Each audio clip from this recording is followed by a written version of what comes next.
So what's the meaning of this? Why does it matter that Israel understands its relationship with God and uses the covenant as the vehicle for expressing its relationship with God, the vehicle of the suzerainty treaty?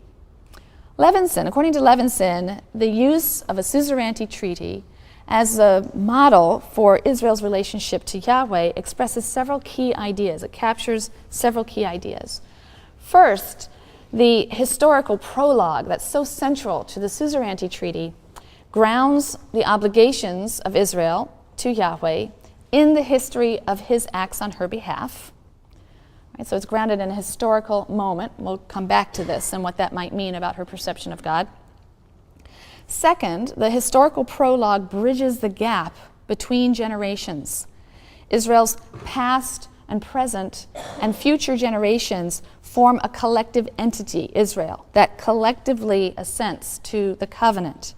And even today, at Passover ceremonies everywhere, Jews are reminded to see themselves, are reminded of the obligation to see themselves as if they personally came out of Egypt and personally covenanted with God. The historical prologue, thirdly, explains why Israel accepts her place in the suzerain-vassal relationship. Israel's acceptance of a relationship with God doesn't stem from mystical introspection or philosophical speculation, Levenson says. Instead, the Israelites are affirming their identity and their relationship with God by telling a story whose moral can only be that God is reliable. Israel can rely on God just as a vassal can rely on his suzerain. The goal is not, Levenson says, ultimately the affirmation of God's suzerainty in a purely verbal sense. Right? The point is not mere verbal acclaim of God as suzerain. Levenson points out that the affirmation of God's suzerainty is rendered in the form of obedience to commandments, not mere verbal acclamation. Observance of God's commandments is, as Levenson puts it, the teleological end of history. Why is that important?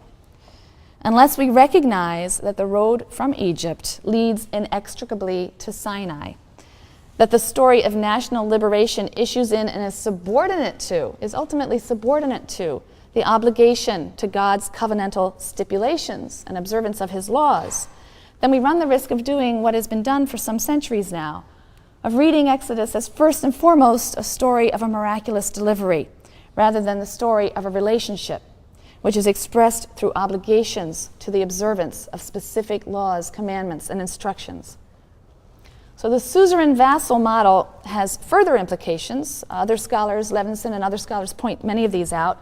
Just as the ancient Near Eastern suzerainty treaties specify that vassals of a suzerain are to treat other vassals of the suzerain well, Israelites are bound to one another then as vassals of the same suzerain and are to treat one another well. And so covenant in Israel becomes the basis of social ethics. Right? It's the reason that God gives instructions regarding the treatment of one's fellow Israelites. Right? So the suzerain-vassal relationship grounds the social ethic within Israel. Also, just as a vassal cannot serve two suzerains, that's pretty explicit in all the treaties. You owe exclusive service to your suzerain. So the covenant with God entails the notion of Israel's exclusive service of Yahweh. The assertion is not that there is no other God, but that Israel will have no other God before Yahweh. The jealousy of the suzerain is the motivation for prohibitions against certain intimate contact with non-Yahweh peoples, because these alliances will end up entailing recognition of the gods of these peoples.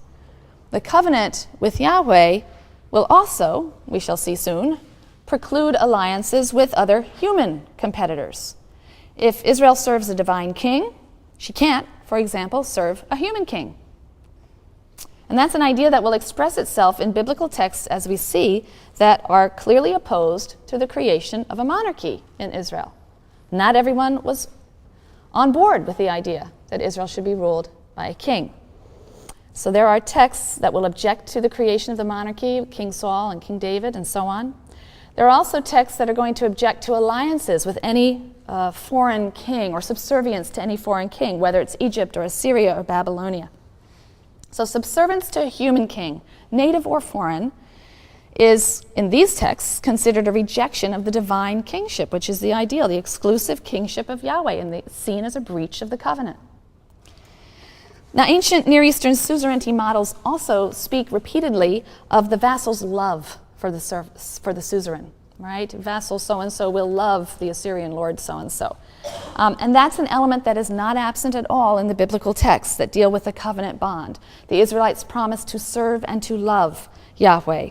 That's an additional theme that's associated regularly with the covenant. It's one that we'll take up in greater detail, though, when we get to the book of Deuteronomy, where it is stressed to a greater degree than it is in Exodus. But for now, we can accept Levenson's claim that Sinai represents an intersection of law and love because of the use of the suzerainty model. So the covenant concept is critical to the Bible's portrayal and understanding of the relationship between God and Israel. The entire history of Israel, as portrayed by biblical writers, is going to be governed by this one outstanding reality of covenant. Israel's fortunes will be seen to ride on the degree of its faithfulness to this covenant.